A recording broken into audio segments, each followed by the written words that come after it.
Welcome, everyone. I'm just so thrilled that you're joining us today. You know, we spent a lot of time looking for those rare stories that don't just entertain, but actually teach us something profound about how the world works, how power shifts, and how institutions survive. We all know the historic weight of the Kaul and Aki families, and we know how sacred bioenergetic jade is to the green bones. But what happens when those ancient sacred martial traditions violently collide with modern corporate bureaucracy? Today, our mission is to unpack the intricate world-building, political maneuvering, and gripping family drama found in the Jade Legacy novel by Fonda Lee.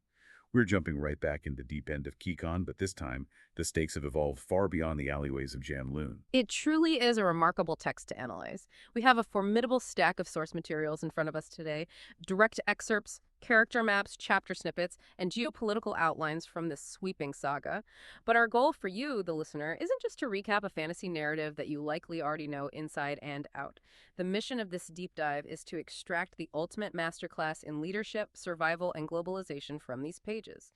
Because the shifting dynamics we see in this world, the struggle to maintain identity while integrating into a global economy, they mirror so much of the corporate and political friction we experience in our own reality. I completely agree, and that is exactly why you, listening right now, should care about this deep dive. Even if you are not currently running a magical crime syndicate out of a tropical island metropolis, the frameworks here are universally applicable. I mean, we are talking about the mechanics of adapting to a rapidly modernizing world. We are looking at how to manage public relations when your brand is literally considered a toxic, criminal element by foreign superpowers, and how to balance fierce family loyalty against ruthless, cold-blooded business logic. Whether you are navigating intense corporate politics, trying to pivot a legacy business model, or just trying to understand how global powers manipulate soft power, the blueprints are all laid out right here in the text. Precisely. And the text provides a front row seat to an organization, and indeed an entire nation, experiencing the violent, unpredictable, growing pains of globalization. The characters are forced into a brutal crucible. It's really evolve or face total extinction. Okay, let's unpack this. Let's start by looking at the domestic front. The landscape of Kikon is shifting, and we are witnessing the bloody end of its ancient traditions. We already know the history of the No Peak and Mountain clans. We know they started as brotherhoods of street fighters protecting their neighborhoods. But in the opening sections of our source material, the tension isn't just about clan versus clan anymore. It feels like the entire society is fracturing. I was reading the notes on the opening scene at the Double Double Casino, and the attack staged by Barrow and the clanless future movement really struck me. It doesn't read like a traditional Green Bone skirmish at all. It reads like modern asymmetric terrorism. What exactly is driving this radical shift in tactics? That is the perfect place to start, because the double-double attack represents a fundamental break in the social contract of Kikon. The Clanless Future Movement, or the CFM, represents a radical populist backlash against the Greenbone monopoly on power. For centuries, the clans were the future of Kikon. They were the protectors. But the CFM, aided by foreign agents specifically, a Nikolva agent from the rival nation of Yugutan, has realized they cannot beat Jade warriors in a fair fight. So they refuse to fight fairly. The casino attack is a masterclass in asymmetrical psychological warfare meant to send a very specific message. Yeah, the logistics of the attack are chilling. Burroughs smuggles these three foreign men into the casino using a luggage cart loaded with suitcases. And they time it perfectly, right? They wait until exactly noon, knowing the no-peak Jade warriors will be off-premises changing shifts. It's a targeted exploitation of corporate scheduling. They put on gas masks, throw tear gas onto the crowded casino floor, and cause absolute panic. People are choking, fleeing into the freezing winter air of Poor Man's Road, and then comes the graffiti on the glass doors. The future is clanless. It is a profound and terrifying declaration for the Kaus family. This attack proves that domestic tension is boiling over.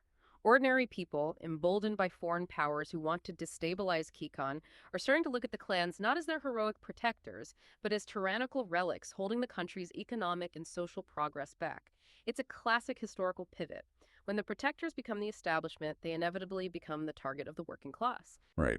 But the pressure isn't just coming from street-level extremists and populists. It's actually rotting the clan from the inside out, reaching the highest levels of their business operations. I want to talk about that incredibly tense scene at the Twice Lucky restaurant. Kaul is sitting down with his top lantern men, the business owners who pay tribute to No Peak, and the atmosphere is just suffocating. Fuin Khan, who is a veteran fist but now runs his family's retail business, is essentially leading a mutiny. I read Shay's arguments in this scene, and from a purely financial perspective, she seems completely rational. She's explaining that they need the tribute money to fund overseas expansion and survive the Cold War with the Mountain Clan. Why are these businessmen so blind to the macroeconomic reality? Because macroeconomic reality doesn't pay the local rent. Foyen and the other lantern men are demanding lower tribute rates because they are being squeezed by foreign chain stores, and the Mountain Clan is aggressively undercutting No Peak by offering tribute rates 15% lower. Shay is operating purely on long-term business logic, but she is failing to address the emotional and immediate financial pain of her constituents. Foyen even accuses her of licking Espenian boots by chasing foreign money while their domestic businesses wither. It's a classic disconnect between the C-suite, who are looking at a 10-year global growth chart, and the middle managers, who are looking at this month's payroll. That makes sense. But Frien's betrayal goes so much deeper than just a dispute over profit margins. Hilo uses his jade perception and senses this roiling cloud of resentment radiating from Foyen. He realizes Frien hasn't just come to negotiate, he's already secretly paying tribute to the Mountain Clan. Foyen is trying to trigger a mass defection right there at the lunch table. And Fuyen's justification is deeply personal, which highlights the collapse of the old ways. Fuyen tells Hilo that his 20-year-old son, who idolized Hilo, was killed in a previous clan war that Fuyen believes was entirely pointless. He blames Hilo for his son's death and for the economic ruin of his family's company. For Fuyen, the social contract of the clan, unquestioning loyalty in exchange for physical protection and economic prosperity, has been fundamentally broken. He feels he owes No Peak nothing. So he forces the issue in the most dramatic way possible. Fuyen stands up in this high-end restaurant and issues a formal challenge. I offer you a clean blade. Yeah. He demands an old-school, honorable duel to the death. Now, Hilo's famous for his temper. He is the horn who became the pillar. He never turns down a fight. Yet he looks at Fuyen and refuses. He flat out denies him the duel. I was shocked reading this. Isn't he risking his reputation in front of all his lantern men by backing down? What's fascinating here is how Hilo's refusal signals the absolute depth of the old honor codes. A generation ago, a pillar would have had to accept that duel to maintain his honor and prove his strength. But Hilo recognizes that he is no longer just a street warlord, he is the CEO of a vulnerable multinational organization. He tells Fuyen that as pillar, he simply cannot risk a random fatal injury from a traitor just to satisfy one man's ego. He strips Fuyen of his honor entirely, offering him exile or a death of consequence where he will just be executed on the spot by bodyguards. Hilo is choosing institutional stability over personal honor. And Fuyen just snaps. He pulls a compact pistol and starts firing right at the lunch table. It is absolute chaos. One of Hilo's bodyguards uses deflection to send the bullets flying up into the ceiling, blowing out the lights. Fuyen then leaps onto the table, drawing his talon knife, launching a lethal channeling strike at Hilo's throat. But the way the fight ends, it's almost darkly comedic in how pathetic it is. Hilo intercepts him, unbalances him, and Fuyen, this proud, veteran martial artist, catches his foot on a bowl of soup left on the table. He goes flying and dies. He brings street gang energy to a corporate lunch and dies over a bisque. It's the assassin equivalent of trying to make a dramatic exit from an argument by slamming a door, but it turns out to be a sliding glass door. That is a perfect analogy. It is a tragically pathetic end that serves as a profound metaphor. Fuyen doesn't die in a glorious clash of steel on the battlefield. He dies slipping on a corporate lunch spread during a failed boardroom assassination. He tried to apply the unwritten rules of a street gang to a modern corporate dispute, and it cost him his life. It really makes you pause and evaluate the environments we navigate every day. Have you ever been part of an organization where the old unwritten rules suddenly stopped working because the economy or the culture shifted overnight? Where the things that used to earn you respect, like tenure or a specific aggressive sales tactic, suddenly didn't matter anymore and you were left totally exposed? That is exactly what is happening to Kikon. And that transition from local street politics to a global stage is the driving force of the entire narrative moving forward. The old tactics are obsolete. Which brings us perfectly to the next major theme in the sources of the global stage, the concept of soft power and the Espenian front. Because while No Peak is dealing with these local domestic headaches, the real battlefield has shifted entirely. The conflict between the No Peak clan and the Mountain clan is no longer just being fought with knives in the alleys. It is a slow war. It's being fought in the halls of international government and through international lobbying. Let's talk about the Republic of Hispania, because their relationship with Kikon and Jade is incredibly hypocritical. Hypocritical is the exact right word. Espenia is a massive foreign superpower, and their domestic law strictly bans the civilian ownership of bioenergetic jade. They actively arrest Keiko-Espinian immigrants who wear it, treating them like violent cartel members. Yet at the exact same time, the Espinian government is purchasing massive quantities of Kikonese jade through back channels to equip its own elite military units, the Navy Angels.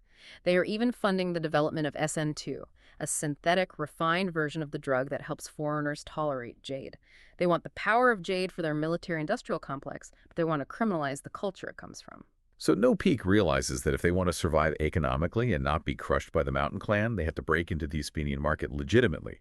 But I kept asking myself while reading this, how do you sell a product that the target government has literally classified as an illegal narcotic? You can't send warriors to force them to buy it. You have to send a doctor. And this is where Emery Endon's journey becomes so crucial. Emery Andon's character arc is a masterclass in adapting to the slow war. He is a Kaul cousin by adoption, a prodigy gifted with immense jade tolerance. But after experiencing the trauma of clan violence firsthand, he firmly rejects the path of the jade warrior. Instead, he moves to Espinia and dedicates his life to pioneering jade medicine. His mission is to use the bioenergetic properties of jade to heal, not to kill. He is trying to change the fundamental use case of the product. But the Espinians do not make it easy for him at all. There is this incredibly tense scene where Andon has to face a hostile panel of Espinian lawmakers and doctors. He is sitting alone at a small table with a microphone like he is on trial, looking up at a dozen stone-faced politicians. Dr. Gilspar interrogates him relentlessly about his past, asking if it's true he was raised by the No Peak Clan, trained in a combat school, and used jade to commit violence. They aren't treating him like a medical pioneer, they are treating him like a cartel thug, masquerading as a physician. Exactly. They view jade purely through the lens of criminality and foreign threat. And Rocky has to perform a highly delicate tightrope act. He admits to his martial past, which establishes his credibility with the substance, but he firmly states that as a physician, he is no longer beholden to any clan. His duty is solely to his patients. He's trying to force this panel to see the scientific and humanitarian value of something their society has culturally demonized for decades. I found myself getting frustrated reading that scene, thinking, he's just one guy. He can't change the minds of an entire superpower by himself. And of course, No Peak realizes that too. They don't just leave Andon to fight this battle alone in a sterile courtroom. Kaul Shay and Hilo's wife, Wen, launch a multi-million thaler public relations campaign. They hire an Espinian ad agency called WBH Focus, led by Wrigley Holland. And I have to say, looking at the strategy WBH Focus employs, it is brilliant but also slightly disturbing how easily public perception can be manufactured. It is the ultimate exercise in soft power, and it is entirely based on real-world psychological frameworks. The executives at WBH Focus present Shay with focus group data showing that Espanians currently associate jade with scrawny men in open-pit mines, bombed-out buildings, and mugshots of foreign gangsters. The ad agency explains that you cannot fight fear with facts. You have to fight fear with a competing positive emotion. They have to replace those negative images with social values that Espanians already inherently admire. The mock-ups they create are pure propaganda. They show Shay these new ads. One is a picture of Espinian Navy Angels holding up their jade dog tags with the slogan, "Support our Jade Warriors." They literally co-opt the military patriotism of Espinia to sell the product. Another ad features a Kikonese doctor healing a child, piggybacking on Andon's medical work.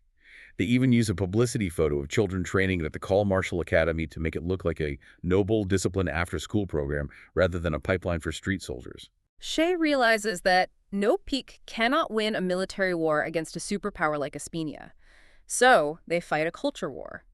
If they can make the Espinian public love jade, if they view it as heroic, medically necessary, and culturally significant, then the Espinian politicians will be forced by their own voting constituents to legalize it. It is about creating grassroots demand that bullies the legislature into compliance. And they don't stop at billboards. When Sinyi gets involved with the film industry, she reaches out to an entertainment tycoon named Sel Lucanito and a massive movie star named Danny Sinjo to start producing action movies that glamorize Green Bone martial arts. They are essentially creating their own superhero franchise to sell the concept of jade to the global masses. It's like how Top Gun acts as a recruitment tool for the Navy, but applied to a foreign crime syndicate. And while the PR blitz is happening in the media, on the ground in España, the Kikonese immigrants are organizing politically. A young Kiko-Espanian lawyer named Doc Corey helps form the Kikonese Association of España. For decades, the Green Bones in España operated illegal grudge halls and gambling dens. Corey tells them they have to clean up their act. They have to shed their image as a criminal cartel and become a lawful, lobbying political bloc. They trade the literal, physical power of street violence for the institutional power of civic organizing. It is a fully synchronized assault on public perception. You have Andon changing the scientific narrative, WVH Focus changing the emotional narrative, Cinema Shore changing the pop culture narrative, and Doc Corey changing the political narrative. But I want to challenge this for a second. Controlling the narrative is obviously crucial, but how often do we see real-world corporations doing the exact same thing? And is it actually effective long-term, or does the public eventually see through it? That is the million-dollar question in PR. Think about fossil fuel companies running massive ad campaigns about their green energy initiatives, or tech monopolies funding documentaries about how their algorithms connect families. Soft power is how you win a war without firing a single bullet, but it requires relentless consistency. If the underlying product remains toxic, the PR eventually fails. But in the case of No Peak, they're actually changing the use case of the product alongside the PR, which makes it far more resilient. It is brilliant strategy, but I notice is deeply uncomfortable for the traditionalist back home in Kikon. Shay even has a moment where she touches her own jade and wonders if it's possible for foreigners to ever truly understand the spiritual historical weight of what it means to be a green bone, or if their entire culture will just be reduced to a catchy marketing slogan and a popcorn action movie. That tension between the sacred and the commercial is ever present. And the stark reality is, for all the slick marketing and sanitized billboards in Espina, the actual physical and psychological reality of interacting with jade is brutal. It is not a harmless consumer good. It exacts a massive, terrible toll on the people who wield it. That is a perfect pivot, because we need to talk about the true toll of jade. The tragic irony of this entire saga is that the very thing that grants these characters power, wealth, and status is also systematically destroying them. Jade is not a free gift. It demands a horrific biological and psychological price. I was reading the notes on Kalshe's kidnapping in Shotatar, and I'm still trying to wrap my head around the mechanics of it. She is kidnapped by a foreign gang called the Faltas Barukan. They demand a ransom of $2 million in cash and 40 kilograms of uncut jade from No Peak's vaults. And then the gang leader dumps briefcases full of that raw, uncut jade directly into the bathtub where Shay is chained. Now, I know raw jade is dangerous, but why is it so lethal to her if she is a trained greenbone? Shouldn't she have a tolerance for it? It is a matter of dosage and the unrefined nature of the material. Greenbones train for years to channel the bioenergetic output of small, specifically cut and purified stones. Raw, uncut jade emits an incredibly volatile, unfiltered energy. For a normal person without the genetic predisposition, touching that much raw jade might just make them violently ill. But for a greenbone, their nervous system acts like a lightning rod. The bodies are biologically programmed to pull that energy in. So when you dump 40 kilograms of it onto someone, it is a catastrophic, lethal overdose of power. The text describes the sensory overload on a cosmic scale. As thousands of pieces of raw jade cascade over her legs and feet, Shay's jade senses snap into a terrifying hyper-awareness. She can suddenly perceive every single person in and around the building. She feels this massive surge of energy streaming through her veins, her heart pounding against her ribs, time slowing down to an agonizing crawl. In a desperate bid for survival, she tries to channel all that raw power to break her steel chains. But the human body simply cannot act as a conduit for that much raw energy. The text compares the pain to being thrown against a huge metal door that is rapidly heating to a red-hot temperature, and she is welded to it, unable to pull away, burning alive from the inside out. The sensory overload literally scorches her nervous system. She is frying her own synapses, trying to process the bioenergetic output. It is agonizing to read, and the lasting consequence is devastating. Even after she is rescued and treated with high doses of medical suppressants, her body rejects jade entirely. The damage is permanent. There's a heartbreaking detail where the first time her husband hugs her after the incident, she physically cringes just from the nearness of his jade. She loses her ability to wear the stones. She is permanently stripped of her superhuman abilities. From a psychological standpoint, that has to be world-shattering for a Kaul, right? Immensely so. The psychological burden of this loss cannot be overstated. In Kikon, being a greenbone is deeply tied to a person's self-worth, their identity, and their authority. Jade is the visible, tangible proof of their discipline, their status, and their value to the clan. Shay feels as though she has been hollowed out. She questions her fundamental place in the hierarchy. Without her magic, without her ability to physically dominate an opponent, is she still equal to her brothers? Is she still worthy of the Kaul name and the position of Weatherman? Here's where it gets really interesting. She goes through this dark night of the soul, but she comes to a profound realization. She's sitting in her garden one evening talking to Hilo, and she looks at her bare wrists. She realizes that she is past needing to carry green stones as a coveted mark of status. She has 2 decades of running the top floor of the corporate empire to prove her worth. She discovers that she doesn't need magical rocks to be utterly terrifying or fiercely effective as a leader. Her mind, her strategic brilliance, her ability to outmaneuver international governments, that is her true weapon. It is a triumphant realization for Shay. She transcends the physical limitations of her culture. But tragically, that hard-won lesson regarding self-worth does not reach the next generation in time. While Shay learns to value her mind over martial prowess, we see the devastating inverse of that in the heartbreaking fate of Kaul, Hilo, and Wen's teenage son. Kaul-Ru's story is just gut-wrenching. Unlike his father, Ru is born a Stone Eye. In this world, a Stone Eye is someone who is completely impervious to Jade. They have no reaction to it, which means they can never wield it, and they can never be affected by an opponent's Jade abilities like perception or channeling. But in a society that practically worships Jade warriors, being a Stone Eye is treated like a shameful disability. It's a genetic failure in their eyes. Ru's mother, Wen, is also a Stone Eye, and she has spent her entire life trying to prove her worth through diplomacy, intelligence gathering, and public service. But Ru is a boy, and more importantly, he is the son of Kaul Hilo, the most famous lethal warrior in the country. He idolizes his father. The societal and internal pressure on him to be brave, to be a fighter, to embody the Green Bone ideal is absolutely crushing. And it leads to a completely meaningless tragedy. Ru gets into a street fight. He doesn't have the Jade abilities of steel or perception. He is just a normal, vulnerable kid. He fights to defend his pride, to live up to the Green Bone myth, to prove he belongs in his own family, and he is killed. If we connect this to the bigger picture, Ru's death perfectly encapsulates the toxic side of honor culture. During his funeral, Wen has this crushing epiphany. She thinks to herself that Ru died because he bought into the myth that he was only valuable if he was a warrior. He fought without abilities, and the tragic irony is that he actually won the fight against his attackers, but he died from his injuries afterward. When Ada realizes the terrible truth, even when they win, they suffer.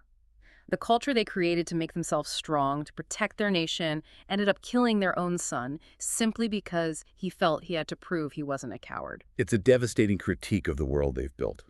The Jade brings power, but it eats the family alive. The legacy is drenched in their own blood. And while no peak is drowning in this incredible internal grief and trauma, they are completely blindsided by what their enemies are doing in the shadows. Which brings us to 8 Mata and her master chess match. Yes. While No Peak is focused on surviving the daily toll of the clan war and expanding their PR in Hispania, 8 Mata, the pillar of the Mountain Clan, is playing an entirely different game. For years, the Mountain Clan has seemingly been outspending No Peak. They are offering cheaper tribute rates, throwing lavish festivals, expanding their influence across Janloon. But financially, the math doesn't add up. Shay and Hilo are baffled. Where's the capital coming from? That is the million-dollar question. They're pulling their hair out trying to audit the mountain's finances. And the answer is deeply hidden in a remote southern city called Lucan. Shay discovers that 8 Mata has essentially created a black market shadow cartel. I want to pause here and challenge this logic for a second.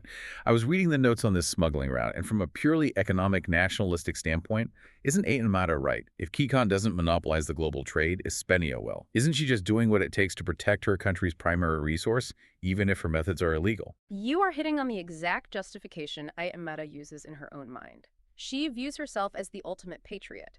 For decades, the greatest fear of the Kikronese government was Jade being smuggled out of the country to foreign powers. But 8 Mata flips the script. She forms an alliance with a foreign Baroque crime boss named Ilo, who runs a massive smuggling operation in the Uewa Islands. 8 Mata uses foreign mercenaries to bring illegal black market jade into Kikon through the port of Lucan. She is essentially taking a cut of the global black market, enriching herself at the expense of global stability, and using that dark money to fund her legitimate operations in Janloon. She is breaking national law to ensure national dominance. It's mind-blowing.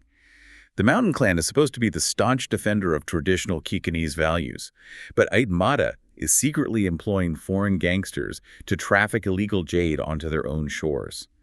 She's built a shadow monopoly right under the government's nose, and she is utterly ruthless in protecting this secret. When the leaders of the Kikon Jade Alliance, the KJA, which is the official governing body for all legitimate jade distribution, convene for a massive meeting in the financial district, disaster strikes. A catastrophic explosion rips through the KJA headquarters. The building completely collapses. Dozens of government officials, clan representatives, and innocent civilians are killed or trapped in the rubble. It is a national tragedy, immediately framed in the media as an attack by foreign extremists. But in reality, it is a calculated, monstrous move by Ape Mata to destabilize the government's oversight, wipe out the investigative bodies looking into Lukang, and consolidate the mountain's power in the vacuum. It is pure terrorism masquerading as a national tragedy. Yeah. But the black market smuggling and the KJA bombing are just the preamble. They are just the funding mechanisms and the smokescreen for Aitmata's true endgame, which Shay discovers almost by accident in one of the best scenes in the source material. It is a brilliant juxtaposition of the mundane and the geopolitical. Yes. Shay is sitting in a dance studio waiting for her little daughter, Tia, to finish her dance practice. Through the soundproof glass, little girls are twirling in silks to music. It's the most mundane, peaceful, suburban moment imaginable. Shay is just casually reading a newspaper to pass the time, and she reads a small business article buried in the financial section about a foreign company called Anorco Global Resources. Anorco is an Espenian mining company that has recently developed cutting-edge undersea mining technology. They have found a way to extract jade from the ocean floor in international waters. And the article mentions a private Kikonese investment firm attempting a massive, hostile buyout of Anorco's assets. Shay, with her brilliant strategic mind, immediately puts the pieces together. The anonymous investment firm is the Mountain Clan. The text describes it so well. She is sitting there watching her daughter dance, and a deafening roar builds in her ears as her entire geopolitical reality shatters. This is the human deal. Aitmata isn't just trying to win a local turf war in Janloon. She has outgrown the clan war entirely. She is taking all of her black market money and using it to buy a massive foreign corporation. Aitmata is playing 4D chess. By acquiring Anorco, the Mountain Clan would gain its own independent jade supply from offshore drilling, completely outside the jurisdiction of the Kikonese government. They would acquire Anorco's private military assets, their helicopters, the global distribution network. Aitmata would completely bypass Kikonese law and the KJA entirely. She abandons any pretense of national loyalty. She is attempting to establish a total, untouchable global monopoly on bioenergetic jade. She is essentially trying to turn her clan into its own sovereign global superpower. It is a terrifying realization. I mean, think about our own careers for a second. Have you ever been hyper-focused on the immediate competition right in front of you fighting to that promotion, or worrying about a rival business down the street, only to suddenly realize your competitor has completely changed the rules of the game? They aren't even playing the same sport anymore. Aitmata looked at the chessboard, realized it was too small, and decided to just buy the board. The scale of her ambition is staggering, and it forces No Peak into an impossible corner. If Aitmata completes the Anorco buyout, No Peak is finished. The Kikonese government is finished. They will be slowly starved of resources and outgunned on a global scale, which sets the stage for the climax of our analysis, endgames, alliances, and the next generation. To stop Aitmata, No Peak has to do the absolute unthinkable. They have to sit down and negotiate with their oldest, bloodiest enemies. We get this incredibly tense, secret meeting held in the perennially neutral Temple District. But Aitmata isn't at the table. No, she isn't. Across the table sits Ado, Mata's young nephew and recently named heir. For years, Ado has played the role of the loyal, handsome, somewhat shallow poster boy for the Mountain Clan. He was seen as a lightweight. But Ado is far more cunning than anyone gave him credit for. He has realized a dark truth: his Aunt Mata will never truly yield power to him. As long as she is alive and pulling the strings, he will just be a puppet. Her shadow is too large and her ambition too dangerous. So No Peak sends Shay and Lan's son, Nico, to negotiate. And Nico, who has spent years traveling and studying abroad, lays it all out with chilling corporate pragmatism. He tells Eto that if the Mountain and No Peak enter a bidding war over Anorco, it will bankrupt both of them and invite foreign governments to intervene and seize the assets. So Shay and Nico propose a joint venture. The two rival clans, who have murdered each other's families for decades, will form a corporate partnership under the KJA. They will buy Anorco together, splitting the assets equitably, keeping the jade under Kikonese control, and entirely neutralizing Aitmata's scheme by using Eto to legally outmaneuver her within her own organization. This raises an important question. How does a multi-generational blood feud actually end? We are conditioned by fantasy and action tropes to expect it to end in a final, bloody street duel, a massive clash of swords and magic between the two pillars. But in reality, it ends in a boardroom with a corporate merger. It ends with lawyers and asset allocation. It ends with a quiet, bloodless political coup within the Mountain Clan itself, executed via legal signatures. It is such a brilliant subversion of expectations, and it perfectly highlights the passing of the torch. We see the new generation stepping up in very different ways, synthesizing the old traditions with modern realities. Look at the contrast between Jaya and Nico. You have Jaya, Hilo's daughter, who becomes this fierce first fist. She's sent down to Lukang to clean up the smuggling mess with the criminal Giosomo. She doesn't skulk in the shadows. She walks into his nightclub wearing this stylish modern leather vest, dripping in jade jewelry, looking like a total pop star assassin. Giosomo tries to patronize her, tries to hit on her, and Jaya immediately offers him a clean blade. When he refuses because she's a young woman, she publicly shames him, literally burns down his nightclub, and seizes the territory for no peak. Rhea represents the evolution of the martial side of the clan. She deeply respects the old ways. She offers the traditional clean blade, but she adapts those traditions with a modern, media-savvy ruthlessness. She understands the optics of power. Nico, on the other hand, represents the macroeconomic evolution. He traveled the world, saw how irrelevant the local clan wars were to the rest of the globe, and returns with the broad, pragmatic perspective needed to actually lead No Peak as its new pillar. He understands that the future isn't one with knives and nightclubs, it's one with contracts and joint ventures. And then there is Andon. Sweet, brilliant Andon. He sits down with his family and announces that he is giving up his jade permanently. He wants to run for political office. He wants to become a member of the Royal Council. After years of fighting for jade medicine, he realizes that treating patients one by one is noble, but changing the laws of the country is how you protect everyone. Andon's decision is monumental. No member of the Kaul family has ever given up their jade to enter politics. They have always been warriors or clan strategists. But Andon realizes that the ultimate evolution of Kikon is trading the literal, magical power of jade for the institutional, legal power of government. He recognizes that the clans, as they exist, are ultimately unsustainable. He represents the final, necessary transition from a society ruled by gangs and warlords to a society ruled by laws and civic institutions. And what about Mata, the great villain, the brilliant strategist who almost bought the world? Her ending is so haunting. She is legally and politically outmaneuvered by her own nephew at No Peak.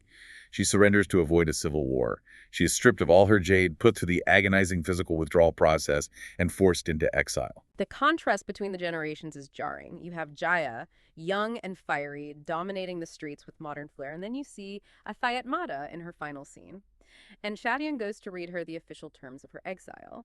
She is sitting in a tiny, dusty apartment in an undisclosed location. She's wearing a baggy gray turtleneck sweater to hide her bare, jadeless arms. She is huddled, looking frail and old.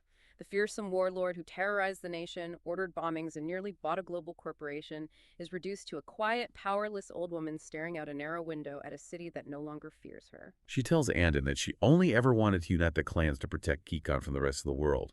She thought she was the hero of her own story. But time, technology, and the global economy just moved past her.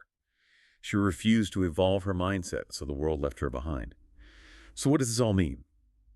When we zoom out and look back at the sheer scale of the Jade Legacy text, we see a breathtaking examination of how families, businesses, and nations must evolve or die. The characters who survived and thrived, Shay, with her strategic pivot, Nico, with his corporate pragmatism, Andon with his political vision, and Jaya with her modern martial optics were the ones who could adapt their definition of strength. They realized that power isn't static, it changes shape. Precisely.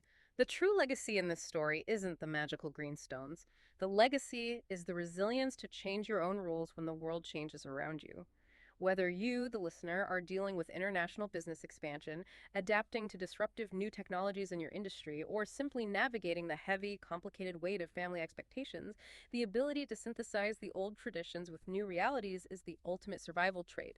Holding onto the past too tightly, as Foyin and Akit Metida did, only leads to destruction. It is a lesson we all need to take to heart, regardless of what industry we're in. But before we wrap up today's deep dive, I want to leave you with one final, lingering thought to mull over as you go about your day. We've seen how these characters fought, bled, lied, and sacrificed everything for the power of Jade. But I want you to look at your own ambitions and ask yourself, if you are handed a source of absolute power, whether that is a massive promotion, immense wealth, or undeniable influence, but it demanded you sacrifice your family, your peace of mind, and your very worldview to keep it, does that power truly serve you? Or do you ultimately serve it? Thank you so much for joining us on this journey through the Jade Legacy.